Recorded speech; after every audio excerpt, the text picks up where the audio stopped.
오늘이 사순절 다섯째 주일이고 이제 다음 주일에 예수님께서 예루살렘에 입성하신 것을 기념하는 종려주일입니다.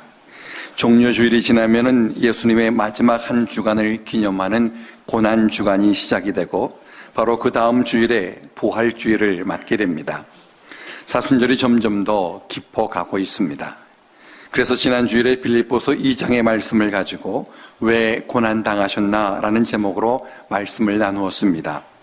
오늘은 본문은 다르지만 지난주와 같은 제목으로 예수님께서 왜 고난을 당하셨는가 하는 것에 대하여 한번 다시 생각하려고 합니다.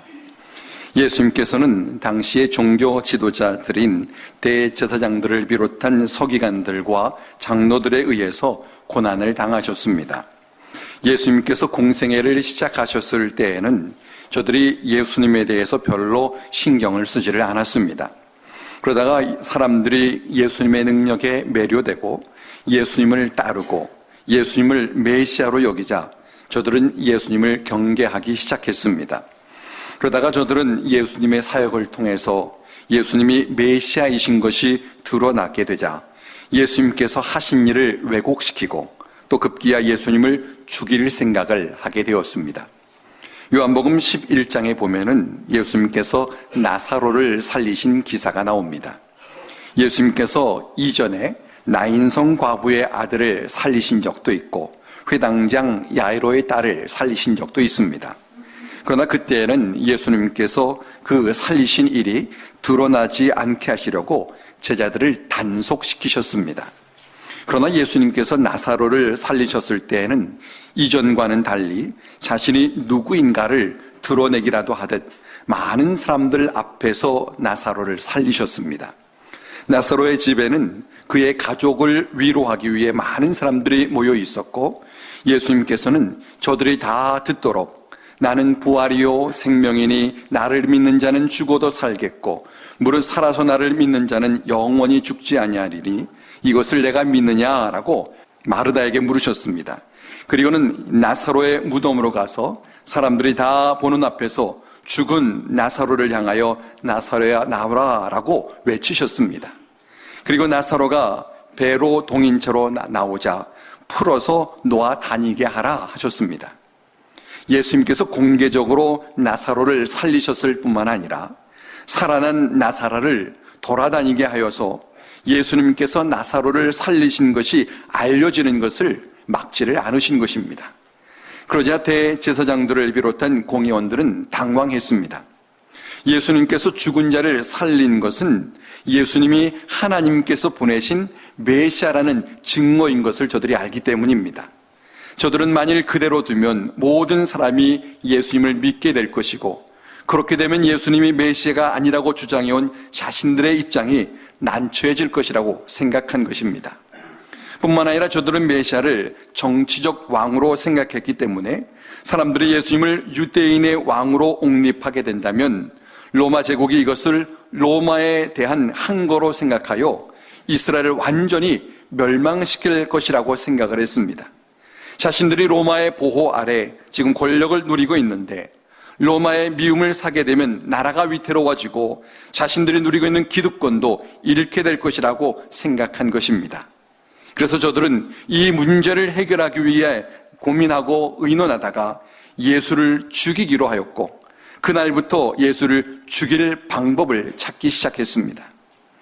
이처럼 유대 종교 지도자들이 예수님을 죽이려고 할 때에 예수님께서는 피하지 않으시고 도리어 자신의 죽음을 차근차근 준비하고 계셨습니다. 요한복음 12장 1절부터 8절에 보면은 예수님께서 나사로의 집에 있을 때 그의 누이 마리아가 예수님의 발에 비싼 향유를 붓고 자기 머리털로 닦았습니다. 이것을 본 가룟 유다는 이 향유를 300데나리온에 팔아 가난한 자들에게 줄 것이지 왜 낭비하느냐라고 비난했습니다. 가룟 유다가 그같이 말하는 것은 그가 돈이 탐났기 때문이었습니다. 그런데 예수님께서 그때 마리아가 그같이 한 것은 예수님의 장례를 준비하는 것이다 라고 하셨습니다. 예수님께서 자신의 죽음을 알고 준비하고 계셨던 것입니다. 요한복음 12장 1절에 보면 이때가 유월절 엿새 전이라고 기록하고 있습니다. 예수님께서 유월절에 돌아가셨으니 이 일은 예수님께서 돌아가기 며칠 전의 일입니다. 예수님께서는 자신이 이제 곧 십자가에 달려 죽을 것을 알고 준비하신 것입니다. 그런데 그 즈음에 유대인의 큰 무리가 예수님께서 나사로의 집에 계신 것을 알고는 그 집으로 모여들었습니다. 사람들은 나사로를 살리신 예수님뿐만 아니라 예수님께서 살리신 나사로도 보고 싶어 했습니다. 그리고 이때 많은 사람들이 예수님께서 나사로를 살리신 것 때문에 예수님을 믿기도 했습니다. 그러자 유대 종교 지도자들은 더욱더 긴장하게 되었고, 급기야 저들은 예수님께서 살리신 나사로를 죽이기까지 하려고 생각을 했습니다. 증거를 없애려고 한 것입니다. 그러는 중에 예수님께서 나귀를 타고 예루살렘 성에 입성하시고, 예수님을 따르는 사람들은 호산나 찬송하리로다, 주의 이름으로 오시는 이곳 이스라엘의 왕이여 라고 외쳤습니다. 사람들은 구약의 메시아가 나귀 새끼를 타고 오신다고 한 예언을 기억하면서 예수님을 메시아로 생각을 했고, 예수님이 죽은 나사로를 살리신 것으로 인해 더욱더 예수님이 메시아인 것을 확신했던 것입니다. 이처럼 사람들이 예수님을 메시아로 믿을수록 유대 종교 지도자들은 더욱더 예수님을 죽이려 했습니다. 그러는 중에 이제 오늘 본문이 시작되게 됩니다. 오늘 본문 20절에 보면은 명절에 예배하러 온 사람들 중에 한라인 몇이 있었다라고 기록하고 있습니다. 여기 말하는 명절은 유월절을 말합니다. 유월절은 유대인의 큰 절기이기 때문에 유대교를 믿는 이들은 이때 예루살렘 성전에 와서 예배를 드리곤 했습니다. 그런데 순례객들 중에 한라인으로서 유대교에 개종한 사람 몇이 있었는데 그들이 예수님을 뵙고자 했습니다. 이들이 왜 예수님을 뵙고자 했는지 본문이 밝히고 있지는 않습니다. 이들은 먼저 예수님의 제자인 빌립에게 가서 자신들이 예수님을 뵙고 싶다라고 말을 했습니다. 저들이 왜 그 여러 명의 제자들 가운데 굳이 빌립에게 말을 했는가 하는 것도 본문이 밝히고 있지는 않습니다. 그러나 한번 추측해 볼 수는 있습니다. 당시에 헬라인이라고 말할 때에는 헬라 말을 쓰는 사람을 말합니다. 이방인이라고 말하는 것은 유대인이 아닌 사람들을 말하고, 이방인 가운데서도 헬란말을 사용하는 사람은 이방인이지만 헬라인이라고도 불렀습니다. 그런데 공교롭게도 빌립의 이름이 이 헬라식 이름입니다. 오늘날 우리가 이름을 들으면 아무리 영어를 쓴다 해도 그 이름이 미국식 이름인지 한국식 이름인지를 알 수 있습니다. 제 이름을 영어로 써놓으면 미국 사람들은 제 이름을 읽을 때 퀭출킴이라고 읽습니다. 그런데 미국 사람들이 아무리 혀를 꼬부려가며 괴상하게 발음을 해도 한국 사람은 그 이름을 듣고는 그 이름의 주인인 제가 한국 사람인 것을 알 수 있습니다. 그리고 제가 한국식 이름을 쓰기 때문에 제가 한국말을 할 거다라고 기대를 합니다. 저도 그렇습니다. 병원에 가서 한국식 이름을 가진 의사나 간호사를 만나면 참 반갑습니다. 한국말을 할 것이다라고 기대하며 한국말로 인사하게 됩니다.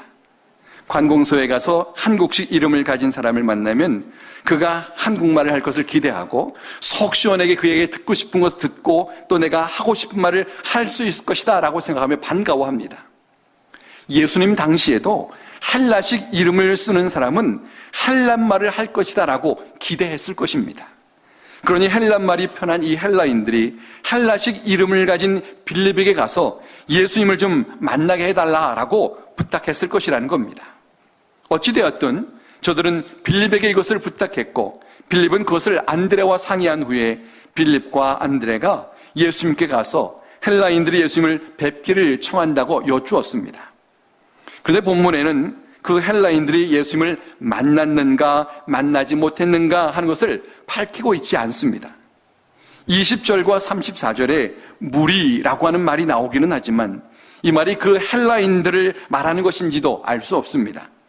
그러나 본문에 다른 사람들의 이야기가 전혀 없고, 또 20절에서 굳이 헬라인 몇 명이 예루살렘에 왔다라고 밝힌 것으로 보아 29절과 34절에서 말하는 무리는 20절에서 언급했던 헬라인을 두고 말한 것이다라고 생각해 볼 수도 있습니다.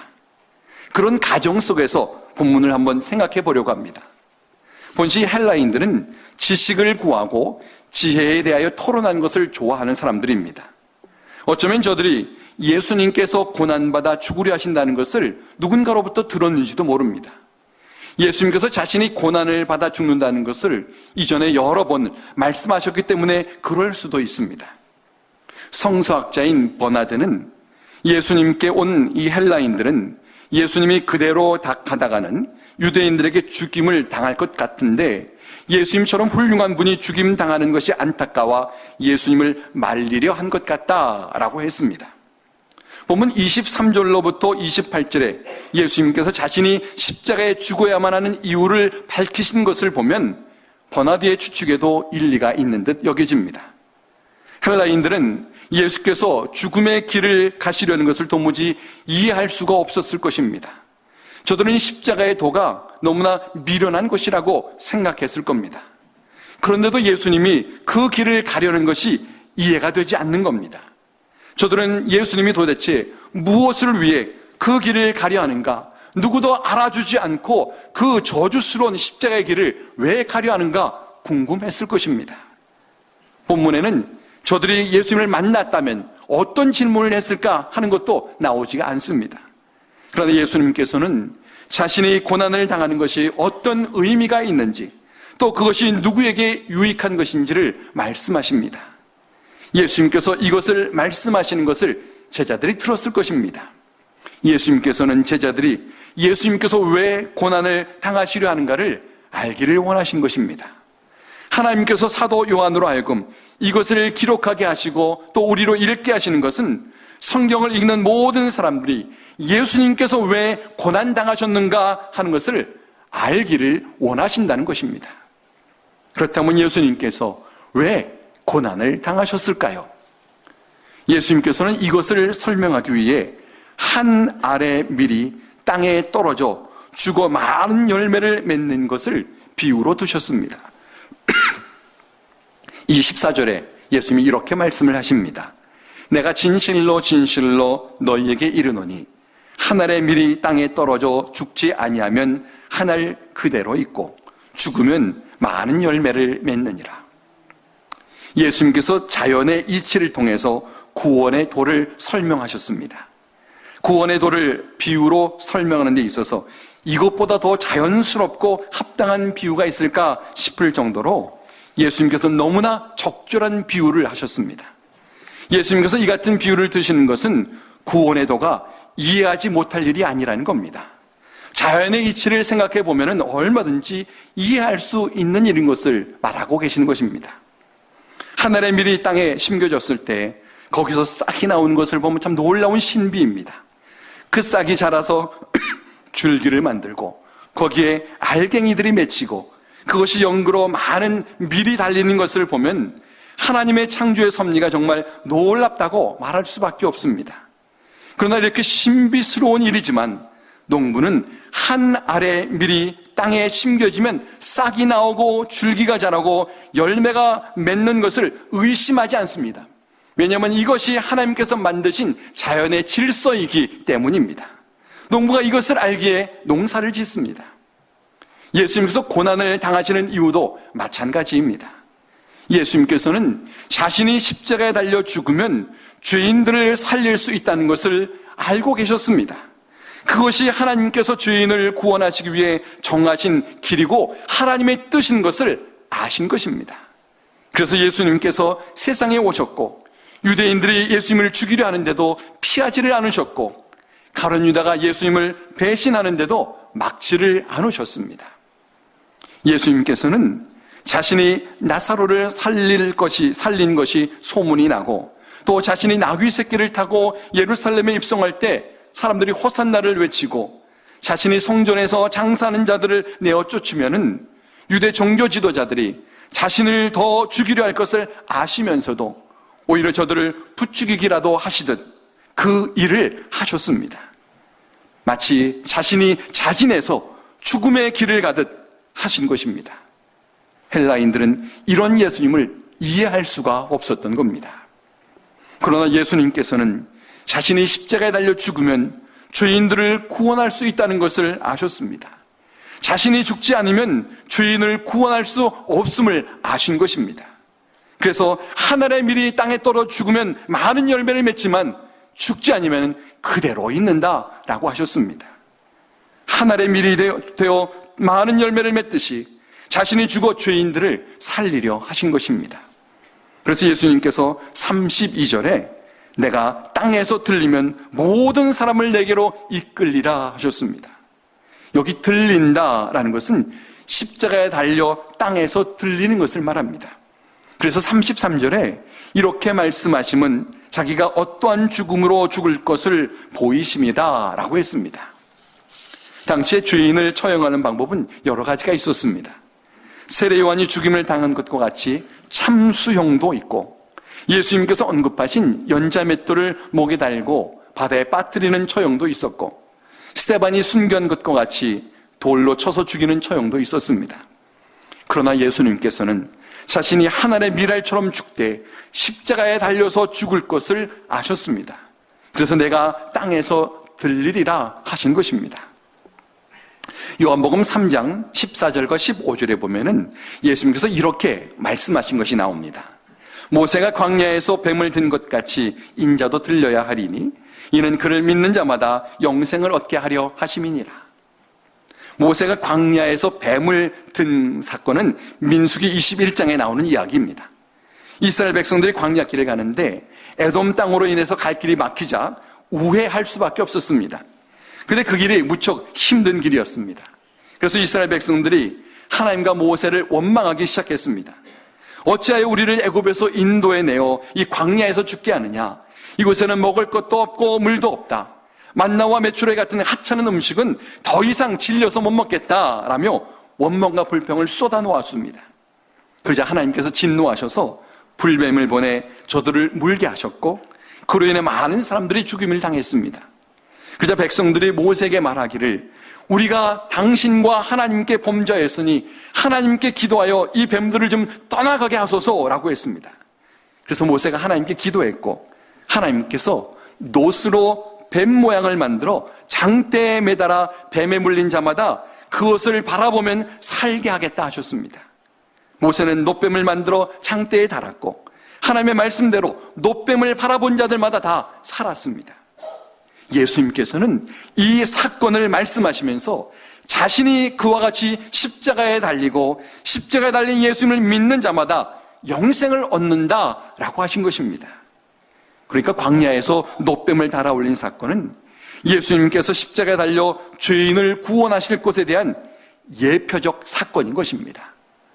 예수님께서 직접 이 사건을 언급하시면서 자신도 그와 같이 들려야 할 것이고, 자신이 들리면 모든 사람을 자신에게로 이끌겠다 하셨습니다. 십자가에 달린 예수님을 믿는 자마다 구원을 얻게 하신다라고 말씀하신 것입니다. 그래서 예수님께서는 바로 그 다음 절인 요한복음 3장 16절에서 하나님이 세상을 이처럼 사랑하사 독생자를 주셨으니 이는 그를 믿는 자마다 멸망치 않고 영생을 얻게 하려 하심이다 하셨습니다. 이처럼 예수님께서는 하나님께서 십자가에 달린 예수님을 믿는 자마다 멸망치 않고 영생을 얻게 하신다는 것을 아셨습니다. 이것을 아시기 때문에 그 길이 십자가의 길인 것을 아시면서도 그 길을 가신 것입니다. 예수님께서 이것을 말씀하실 때 그 말을 듣는 자들의 마음에 의문이 생겼습니다. 자신들은 율법을 통해서 그리스도가 영원히 계신다라는 것을 들었는데 왜 예수는 자꾸 십자가에 달려 죽는다라고 말하느냐는 겁니다. 저들이 그리스도가 영원히 계신다는 말을 율법에서 들었다라고 말을 하지만 사실 율법에는 그런 말이 없습니다. 저들은 이사야가 메시아에 대하여 예언한 것을 율법에서 들은 것으로 착각하고 하는 말일지도 모릅니다. 이사야 9장 6절과 7절에 보면 이렇게 예언을 합니다. 이는 한 아기가 우리에게 낳고 한 아들을 우리에게 주신 바 되었는데 그의 어깨에는 정사를 메었고 그의 이름은 기묘자라 모사라 전능하신 하나님이라 영존하시는 아버지라 평강의 왕이라 할 것임이라. 그 정사와 평강의 더함이 무궁하며 또 다윗의 왕자와 그의 나라에 군림하여 그 나라를 굳게 세우고 지금 이후로 영원히 정의와 공의로 그것을 보존하실 것이라. 만군의 여호와의 열심히 이를 이루시리라. 이 말씀은 장차 오실 예수 그리스도에 대해서 예언한 말씀입니다. 예수 그리스도께서 영원히 왕노릇하실 것에 대해서 예언하고 있습니다. 그러나 하나님께서는 이 말씀만 하신 것이 아니라 예수님께서 그리스도로 영원히 왕노릇하시기 위해서 죄인을 위해 죽을 것도 그 다음에 말씀을 하셨습니다. 그래서 이사야 53장 6절에 우리는 다 양 같아서 그릇 행하여 각기 제 길로 갔거늘 여호와께서는 우리 모두의 죄악을 그에게 담당시키셨도다 라고 하였습니다. 예수님께서 우리의 죄악을 담당하여 죽으셨기에 우리의 영원한 왕, 영원한 구세주가 되실 수 있었다라고 하는 것입니다. 그렇다면 예수님께서 왜 고난을 당하신 것일까요? 이제는 우리가 그 질문에 대하여 스스로 대답을 해야 합니다. 예수님께서 왜 고난을 당하셨는가에 대하여 우리 각자가 이제는 인격적인 고백을 해야 합니다.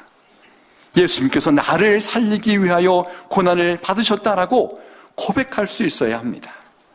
예수님께서 십자가에 달려 죽으신 것이 바로 나를 죄에서 구원하기 위함이고 나에게 영생을 주시기 위함이다라고 고백해야 합니다.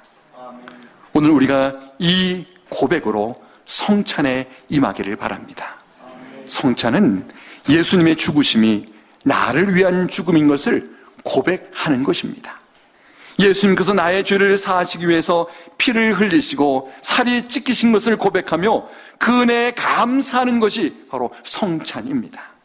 그래서 성찬은 감사와 감격으로 받아야 합니다. 성찬을 통해서 나를 위해 독생자를 주신 하나님께 감사하고 나를 위해 죽으신 예수님께 또한 감사하는 것입니다. 사순절이 기뻐할수록 예수님의 고난의 의미를 우리는 더욱더 깊이 새겨야 합니다. 그래서 부활절을 감격으로 맞이할 수 있는 우리 모두가 되기를 주의 이름으로 간절히 축원합니다. 기도하겠습니다. 살아계신 하나님 아버지, 우리로 예수님께서 왜 고난을 당하셨는가를 깊이 깨달아 알게 하시고 예수님께서 나를 살리기 위해 죽임을 당하신 것을 고백하게 하여 주옵소서.